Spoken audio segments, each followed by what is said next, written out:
What's going on, my beautiful, sexy peoples? BMO Artist Jay here, guys. How's it going? Joining me, of course, is my partner in crime, the greatest pale eyebrowless one of all time, the one, the only. Tiffany Draven, he's never gonna stop with the goddamn eyebrow thing, are ya? Nope, I'm never going to do that. And welcome to Gouki Discussion Time, the segment we like to talk about things relevant within the wrestling world, and you guys know how we feel, what we think of, what is going on within the next few days, weeks, months, years, in the past, present, future, all that bullshit. Let's get it on with the show with our reactions to Hell in a Cell, as a great old perverted man who jerks off the Roman once said. Ha Shade. Oh, yes. But we're going to start off with the pre-show, which was the New Day, specifically Big E and Kofi Kingston. We didn't really have a prediction for this. We didn't really think what the pre-show match was going to be, but We didn't know what it was gonna be. no, we This didn't. was a last minute thing. It was moved to the pre-show like 2 days before, right? Yeah, no, it was originally on the main card, and they decided to make it the pre-show match. So this just kind of came out of nowhere. But when this was announced as a pre-show match, even still, I still called it that it was going to be the New Day, and Tiff called it was going to be the New Day because they're one of the most popular tag teams right now in the SmackDown brand. People will love them, even though people love Rusev Day. It wasn't really a surprise to me that they retained the belts. However, I will give credit that it was still a good, fun match. For a pre-show match, it was really good and fun. It was actually entertaining to watch. You were like, okay, this is really setting up for what's possibly gonna be a decent pay-per-view. Because, like, in all honesty, we haven't had a good pre-show in God knows how long.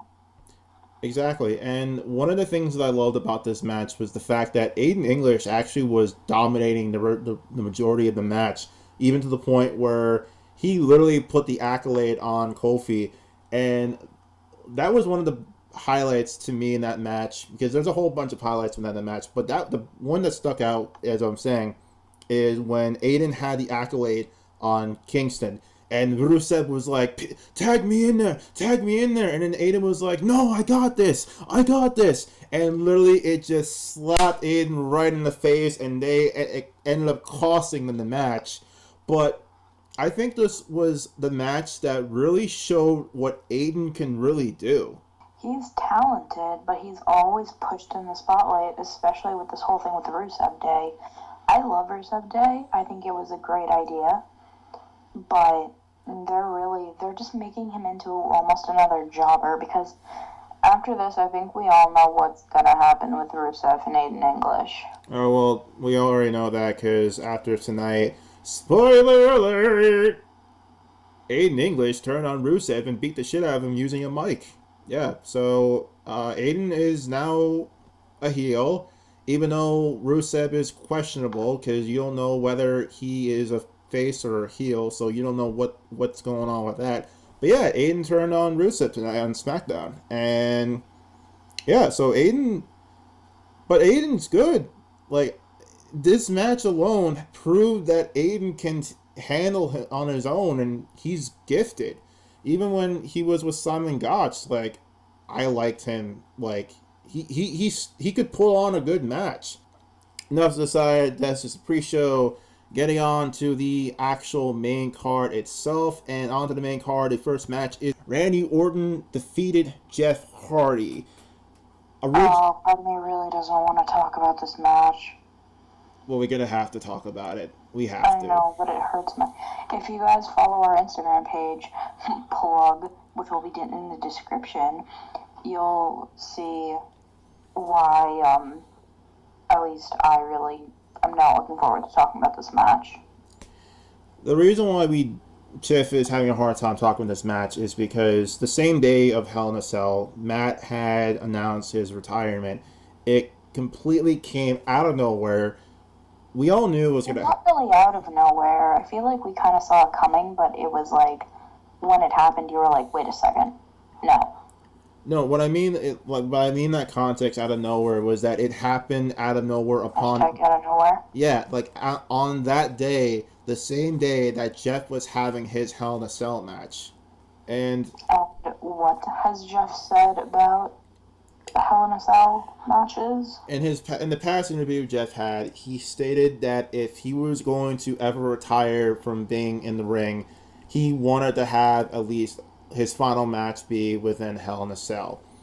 And what made this match more scary and terrifying was that thinking about that interview, you couldn't help but realize that if Matt retired today and Jeff is in a Hell in a Cell match today, this could possibly be Jeff's final match.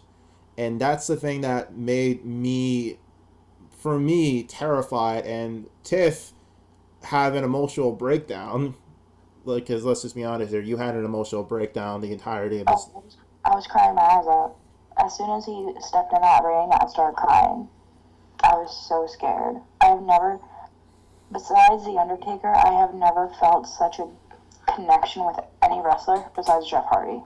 But going into the match itself, I will say this, and this is my true, honest thoughts, opinions of this match. I feel that this match is contender of match of the night. I know a lot of people said things about it. I know they said it was slow paced. They said that there was a lot of setups here and there. But that's where the story of the match comes into it. You have Randy Orton who wants to destroy the enigma that is Jeff Hardy, and Jeff Hardy wants to conquer the devil in the devil's playground, which in hindsight, Randy Orton is the devil because we all know Randy Orton's illustrious path of being the legend killer, the Viper, the And Apex. just a shitty person. Yeah, well, being a shitty person, yeah. We all know his legacy.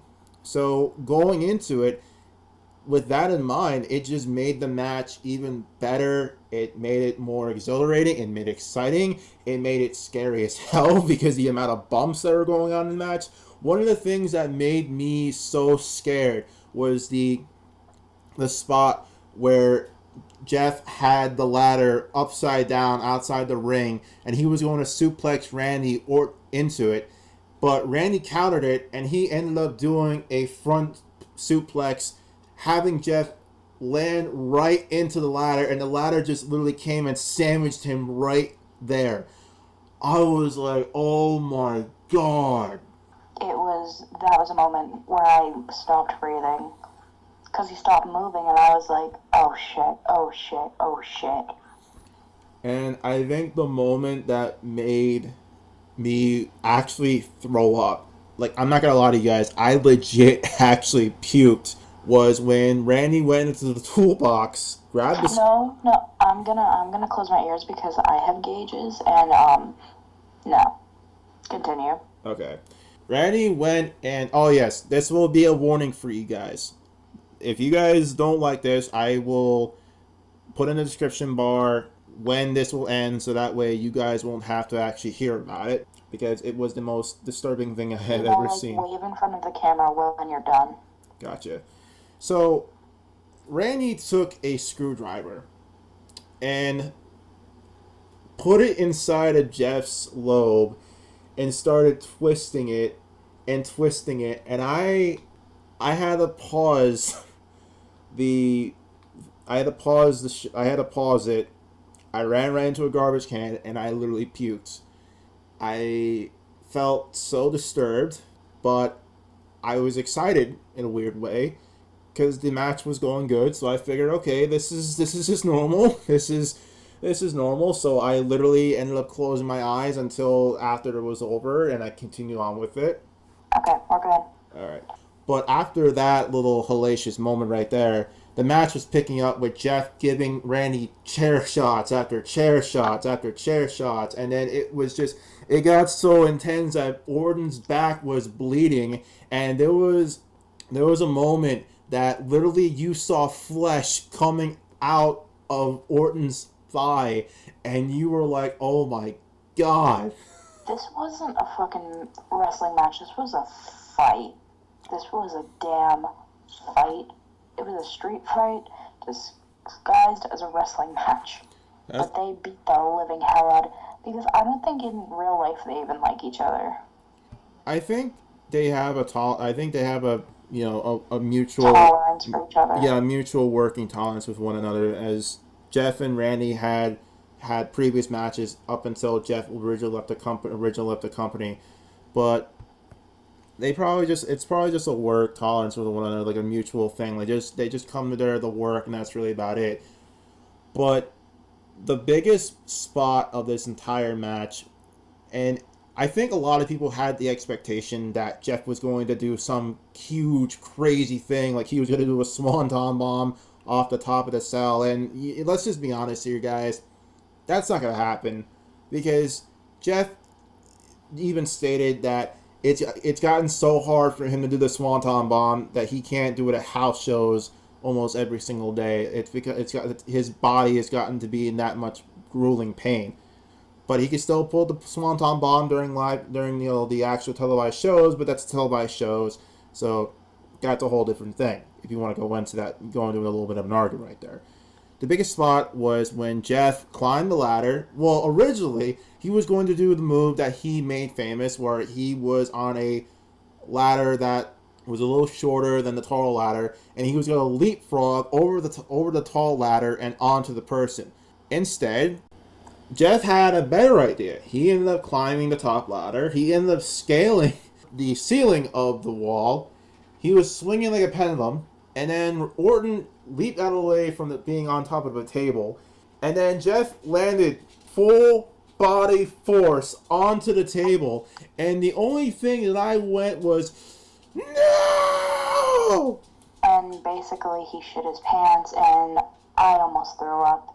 And at this point, actually, I turned the TV off and I, waited for the match to be over. I had my friend text me when it was over. Yeah. I will not lie. So I had to deal with watching it, because I literally did almost shit my pants, because I was just like, no. But Orton, being a dick as he was, which makes me love heel Orton even more. But even in the limelight of things, Jeff being completely out of pain, because he literally fell from all the way from the top of the ceiling to the table. As the ref was basically calling for help and almost called for the match, Orton was like, "No, we're continuing this match. I'm pinning him. We're not ending this match." And the ref was like, "He's in pain. No, we're ending the match. I'm winning the match. We're ending it." So the ref gave Orton a 1-2-3 win, but the thing that made it even better was the fact that they didn't even play Orton's music. They literally gave it a couple seconds just so people were like, what the fuck? And I love heel Orton, but this made me love heel Orton even more. But on to the thing with Jeff. They carried Jeff onto a stretcher, brought him to the back. And the good thing, though, is I will say this, and it was found out that this was all a work. Thank God. Even though Jeff literally came crashing and burning. But excuse me. The thing is, though, what made me realize, what kind of made me have some form of relief, was that Jeff has done a lot of crazy shit over his career. From being in a TLC match with Edge and Christian and the Dudley Boys, and him giving a swanton bomb from the top of a ladder as Bubba Ray and Rhino were laying on top of a table, to various other things, to him whispering the win from all the way to the top of a cage in a cage match. So it kind of gave me some relief that it was a work, but the good thing was that he's okay right now. But yeah, he when they were bringing him in the ambulance, he started throwing up blood, which, me thinking back to the match and knowing he had fallen full frontal, kind of makes sense medically to me. Yeah. If you get what I mean. Yeah, but what's good is, as I was getting, that this was a work, but the way that they played it off was they were making it seem legit, and I believed it. Tiff believed it. We thought this was real, but then when you thought about it, and then when you realize certain things, this is just a way to really get Jeff some off the TV. This is really just to get him that time off he really needs. But it was just so perfect, the end of the match. Oh my god, as I said, this match is match of the night for me. Like, this was the best match of Hell in a Cell. Like, Excuse me. like, clearly, no debate. I agree. Yes. But on that whole thing there, going from the next match into Hell in a Cell, and the next match that we will be talking about is Becky Lynch defeating Charlotte Flair for the SmackDown Women's Championship, and thank fucking God Becky won. Oh, yeah. This was a good match, too. The way she won was kind of bullshit, but... No, I agree. But see, the thing is, though, what made me, like, really realize that this was more of a technical match was the first thing that... I think you might agree with me on this. The first thing that came to mind when this match was going to start, I thought they were going punching, elbowing each other, kicking each other. I thought they were going to fully go at one another because they... Yeah, and I thought they were, because of the way that they were building this whole entire thing up, I thought they were going to go at one another, but instead, no, it was just all raw technical moves, but they were good technical moves. They were trying to outdo each other almost. Exactly. Which I appreciated. Exactly. And the good thing about the entirety of the match was they were going after each other's strengths. Like Becky was aiming for Charlotte's arm, and then Charlotte was aiming for Becky's legs. Like, they were outdoing each other by taking away their primary uses of their strengths. And with that being said, though, this match... I like how technical it became because, like I said, it very easily could have become a cat fight, but it's like an Alexa Bliss match. Shade. Yeah, but I love how technical it was. I love how it really showed both of their wrestling abilities. Like, it didn't just bullshit around. Exactly. And that's why I like this match a lot. However, one of the things that I do have a big gripe about, and you even agree with me on this one, was the ending of the match. It didn't end with Becky using a disarmer on Charlotte. It basically just ended with Becky getting basically a roll-up on Charlotte. It would have been so much better if Charlotte tapped. No, I agree. It would have been so much more just, like, satisfying. I agree with you. I agree, because it would have made sense, but they went with this weird route of Becky having this weird roll-up type deal, and as much as I'm happy, I am so flippity-flopping happy that Becky has won the match and she is now the champion. I am happy. I am so exhilaratingly happy. It's just, I feel that the way it ended it should have been more. It really should have been more, especially for the fact that it was Becky. I was surprised. A lot of people were surprised. People automatically assumed Charlotte was going to win, but no, Becky won, and that's the thing that kind of counts and is really more important. The fact that Becky won the match and she is now the champion. But on to the next match, Dolph Ziggler and Drew McIntyre beating Dean Ambrose and Seth Rollins to retain the Raw Tag Team belts. And what was it? Oh yeah, I got a point. I got it right. You got it wrong. That happens a lot, guys. I'm not even going to deny it because I look at things very differently than BMO does. So I will not. Will you shut the fuck up? Yeah, you got it right. Evil laughter. But I'm gonna make it 10 times worse when I'm right. Challenge accepted. But yeah, that's a good thing now. On to the match itself. I thought it was a good match. I thought it was good. You know, you had the best of all four showing off their skills, their weaknesses, and what they're able to do. I really feel like this match was just... I mean, I know a lot of people like... obviously you have Seth Rollins and Dean. I understand that. And of course you have Ziggles and McIntyre. And when you have all four of them in the same ring, you usually will have a good match. And that's what this was. This was a good match. The end of it, though, was the thing that made me like, holy crap, was when Seth was using his Falcon Arrow and Drew just comes in and does a Claymore right into Seth's face, and then eventually getting Ziggles having the covering Seth, and then them retain the belts. But yeah, I thought this was a good match. I really liked it too. I thought that it was, I can't think straight right now. I'm sorry, guys. I'm tired. I don't know. I liked how technical that match was at the same time, and I absolutely adored just how, like, I love the chemistry between the two teams.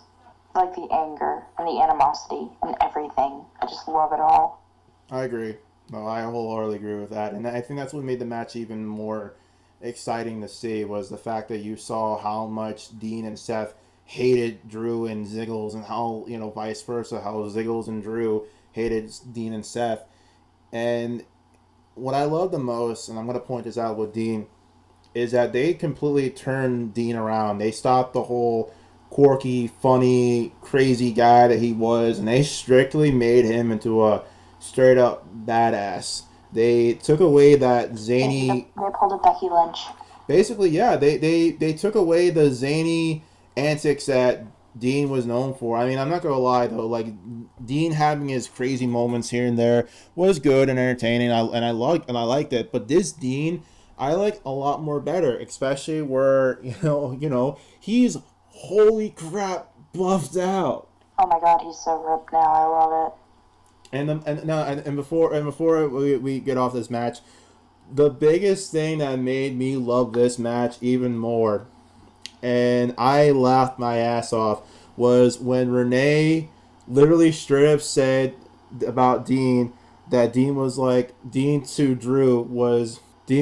oh, he wants to have he knows he wants to have a piece of this pie. I laughed my ass off. This is why I love Renee. I just love her so much. I took it as Here he goes laughing. oh my god. I straight up laughed my ass off because I was like, oh my god, you could take this either one or two ways. This was Renee just adding, some commentary because, Dean's like, oh, Drew, you don't want a piece of this pie. Or, since Dean and Renee are married... You took it a completely different way. he's literally sitting there dying, you guys. Yep. It's not gonna stop. Oh my god, I'm crying. Oh my god. Oh my god, I'm actually crying. I can see that. Holy shit. Alright, let's just move on before I get back into laughing about that. Ooh, alright. Next match, AJ Styles defeating Daddy Samoa Joe and retaining the WWE Championship. And this match was a lot more better than the first time around they had, especially the first time around. The beginning portion of their match at SummerSlam was pretty lackluster, but it wasn't until the end it got a lot more better. This match cemented the continuation of the end of that match in SummerSlam. And it's just, oh my god, I just loved it. I loved this match. Yeah, it was one of the most entertaining matches of the night, in my opinion. Like, I was even expecting, fucking AJ's wife to come out and kind of turn on. I wanted that so bad. Yeah, AJ's wife just coming out and just turning on AJ and basically be like, I have a new daddy now. Okay, that I didn't want, but I wanted her to come out and slap the shit out of Samoa Joe, because that would have been funny as fuck. Oh my god, I'm sick in the head. You really are. Oh my god. Oh god, yes. This is why you're my best friend. Oh yes. But yes, that's why Joe is daddy. He's gonna go into another laughing fit, guys. Okay. We should insert 5-minute laughing fit here. Alright, keeping this professional. Let's keep this professional here. Actually, no, that's a joke. Just like my life. No, this was just a really good match. Especially the way that they ended the match. They made the match seem controversial. Especially where Joe had the coquina clutch on AJ, and then AJ kind of did this weird kind of reversal thing where he had Joe on his shoulders. The ref was doing the 3 count, but then apparently AJ tapped, and the sign of tapping to a submission is you have to tap 3 times. That's the rule of giving into a submission. And Joe literally thought he was the champion, but the way that it was angled originally, no one was like, what's going on? Like, why is Joe thinking he won the match? But then they ended up showing the replay, and they showed that AJ tapped to the coquina clutch, but the ref didn't see it, so the ref gave the win to AJ. So I kind of like that weird, controversial ending they gave to the match. Yeah, they don't pull shit like that enough. Like, in general, AJ tapping made me sad. And them showing it again, I was like, okay, they're definitely going to strip him of the belt. But you know that this feud ain't ending. No. And with that happening, I'm pretty sure Samoa Joe is going to win the belt the next chance he gets. And I mean, I was really hoping Joe was going to win the match this time. I'm not going to lie to you guys. I was hoping for that. But AJ winning it is not a surprise. I mean, here's the thing. Like I said, I love AJ. I love Joe. I have been huge fans of them since their heyday in TNA, now called Impact Wrestling. But I was just hoping Joe was going to win the match because Joe deserves to be champion. But AJ won. But I'm really looking forward to what's going to end up happening with this feud, especially where their next title match is at WWE Super Show in Melbourne, Australia. It's going to air at like 2 in the morning here. Oh, yes. So, therefore, if we actually want to watch it, we would have to get up super duper early. Or just not sleep. Yeah. Like me. Or I think they're going to have a certain time because I think it's just going to be recorded and they're going to set it up for us normal Americans because, you know, we like sleep and we're lazy pieces of shit. Yeah, basically. Yeah. But the next match, though, I feel is the weakest match of the night. And I really am saying that this is the weakest match. The Miz and Maurice beating Daniel Bryan. Huh? Fuck this match. Yeah. Basically, Fuck this match.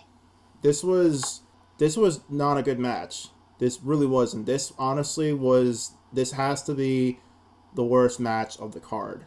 It was horrific. I hated every second of it. It was just people wanted to at least have Brie and Maurice have their moment, but no, Maurice was like every time Daniel would go to tag Brie and Maurice tagged her husband back in, and Maurice was like, "No, I'm not. I don't want a piece of that. No, I don't want that."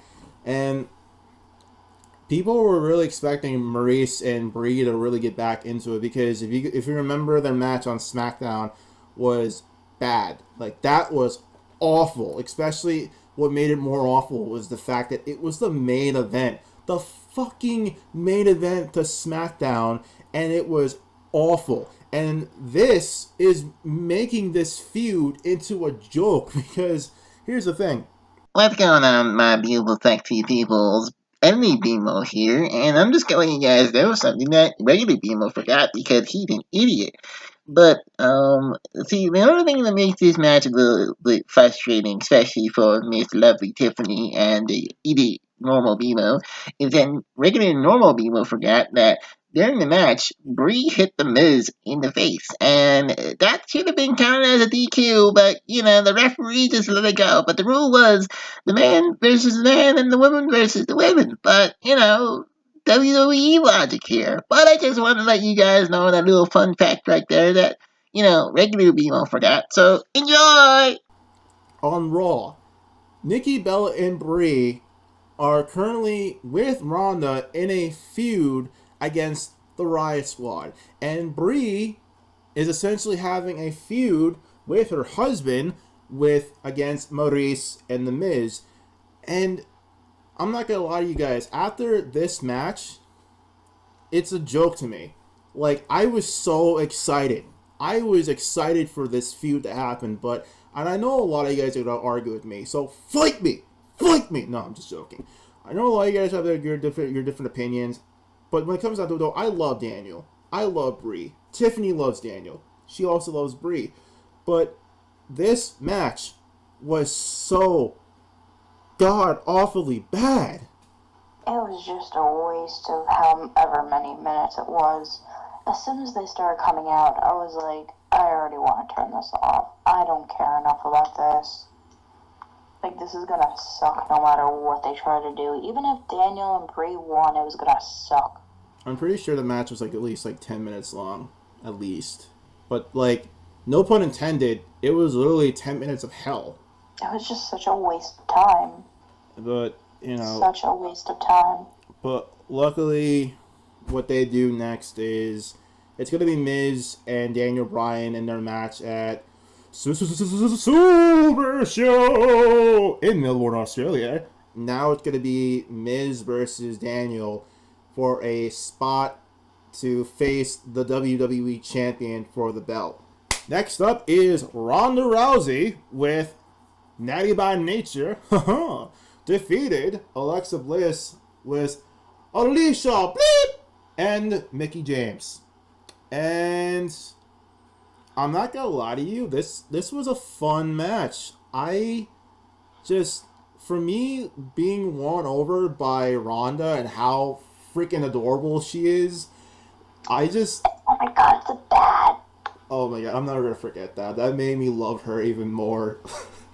Oh my god, I love Ronda. She's seriously so freaking adorable. But on to the match itself. The match I felt was good. It definitely showcased, the heelishness of Bliss and definitely showcased the babyface of Ronda.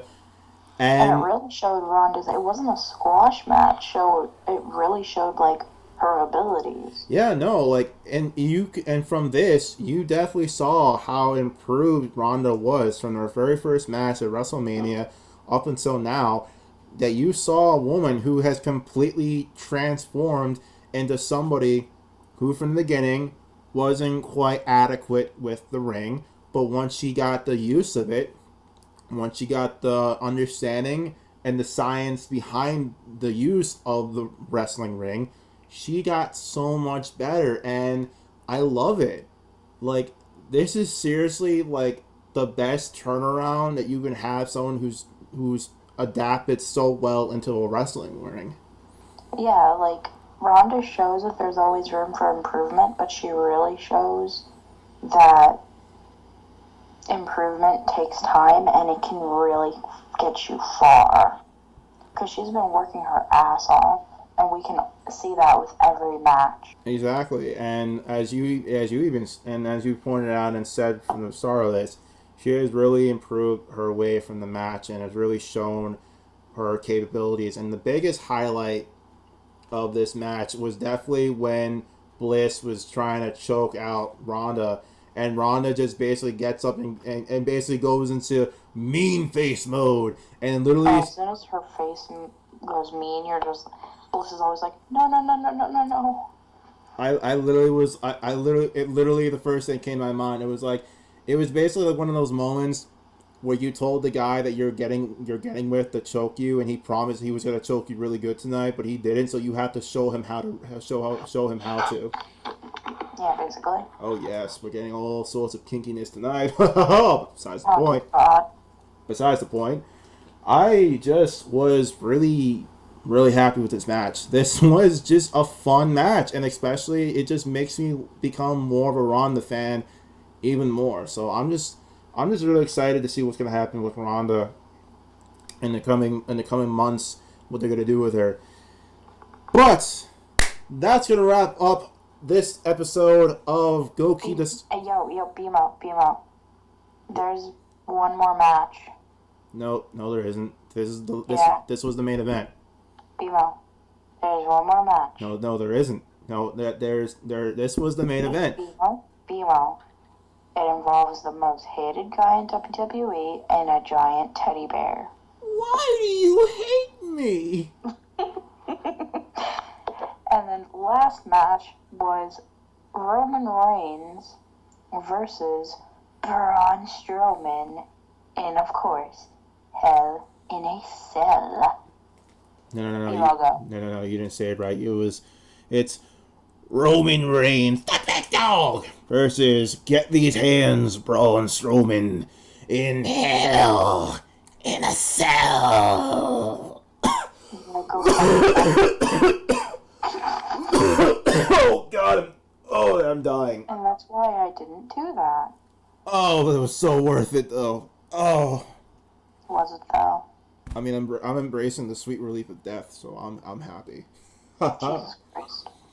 But I will give credit where credit is due. The start of this match, the first half, was good. I will give credit. That is what I will say with that. It definitely showed that Roman is very usable when it comes to weapons. We've seen Roman in the Hell in a Cell before, and we've seen him in various other match types, but given in this situation where they involved various weapons as the kendo stick and so on, I just really felt that this really showed that Roman is able to really adapt and add to a match. And I'm saying that with less enthusiasm, as you guys can tell. Braun, I'm not surprised with Braun. I love Braun. Braun is my boy, and he's a large, massive teddy bear, but a large, massive teddy bear that will squeeze you to death with love. But it's just this match, the first half of it was good. It had me interested. It actually had me hoping what was going to happen, and it just had me engaged. And then eventually they had the dogs of war of Ziggles and McIntyre try to break into the cage, and then the ref was like, "Oh, no, you naughty men, no, I'm not gonna let you go into the cage. Oh, no." And then you had Dean and Seth come out and basically go at it with them, and then you had that moment where Ziggles was climbing all the way to the top of the structure of the Hell in a Cell, and then Seth came in too. They were beating each other up. Drew climbed up, got himself involved. But the one thing that made me love Dean so much more, Dean strapped a goddamn kendo stick to his back, and he literally climbed. He had a fucking kendo stick strapped. He fucking became Spider-Man. He was like, fuck this. He literally had a kendo stick strapped to his back, and you were just like, what the hell? This man is amazing. And then, of course, he just doesn't care, and I love it. No, and then he ends up climbing the top. He uses a kendo stick, starts going crazy, and then, of course, him and McIntyre are going at one another. And the biggest spot, biggest spot, was when Ziggles was trying to run away. So he was climbing down. Seth followed suit. They were punching each other, whatever. And then they both simultaneously took each other's heads, took it against, and then hit it on the outside of the wall of the Hell in a Cell, and they ended up falling right onto the announcer's table. That right there was one of the biggest spots of this match, and I loved it. I loved every second up until, of course, the end. Well, I won't lie, I did get a tiny bit excited. Tiny bit. Lesnar came out, and he got a huge pop, which was holy crap. He ends up coming in. He literally rips the door off the structure, and then Heyman, I don't know whether he maced or pepper sprayed Foley. I don't know which one it was, but he did either one. Brock goes into the ring, and he basically F5s both Strowman and Reigns. And he also uses the remnants of the table, because prior to the match, Roman speared Strowman into a table, and they were just laying there the entirety of the match while Seth and Dean were going at it with Ziggles and McIntyre, which that was the thing that was kind of like, wow, they are laying there for a long time. They're surely in a lot of pain, but Brock came in, basically decimated them. But this match ended in a no contest. This Yeah. fucking match ended in a fucking no fucking contest. Are you fucking kidding me? A fucking Hell in a fucking Cell match fucking ended in a no fucking contest. Fucking Randy Orton was in a match with Jeff. Jeff literally fell from the ceiling of the fucking structure onto a fucking table. The ref was almost going to end the match, but Randy was like, no, no, no, no, no. We're ending this match right. We're ending this match right. They fucking ended that match right. But when it comes to fucking Roman, when it comes to fucking Strowman and a fucking Hell in a Cell match, the Devil's fucking Playground, the same fucking match that fucking Mick Foley fucking was thrown off the fucking top of the fucking structure by the fucking Undertaker, and he continued on with the fucking match, and then he climbed back up to the top of the fucking structure, and then fucking Undertaker chokeslammed him through the top all the way into the ring, which, by the way, that wasn't supposed to happen. Fun fact for you guys, that actually gave away on its own, and Undertaker, real name Mark Calloway, oh, kayfabe is dead, literally thought to himself, oh my god, I killed this man. I actually killed this man. But no, they continued on the match. Mick Foley continued on with the fucking match. And mind you guys, this is the 20-year anniversary of that fucking match. And they ended on a fucking no fucking contest. Are you fucking kidding me right now? What the fuck? He's very, very angry right now, guys. Very. And my face is red, and I feel it. My face is actually red right now. It was just fucking. Because I met Mick Foley, and he showed me the teeth that he has to wear now because he lost the teeth that got knocked out from the Undertaker, and all I could think of was just that. At the end of this match, that was the only thing that was going through my mind, like those goddamn teeth. Don't know why, but that was the only thing going through my mind as I got angrier and angrier and basically just did exactly what BMO just did. I'm sorry, you guys. I am sorry for that outburst. For anyone who is wearing headphones of any kind, I fully apologize to your eardrums. I really was upset with this match, with the outcome. The outcome was what pissed me off. Because we have had Hell in a Cell matches before. We had The Undertaker fucking chokeslam Rikishi off the structure into the back of a truck. I mean, mind you, there was hay, but he chokeslammed him from all the way from the top of the cell onto the bed of the truck. We had Mick Foley and Triple H in a Hell in a Cell match. We've had a slew of Hell in a Cell matches that have ended in extreme ways, but this is the first match ever to have ended in a f***ing no contest.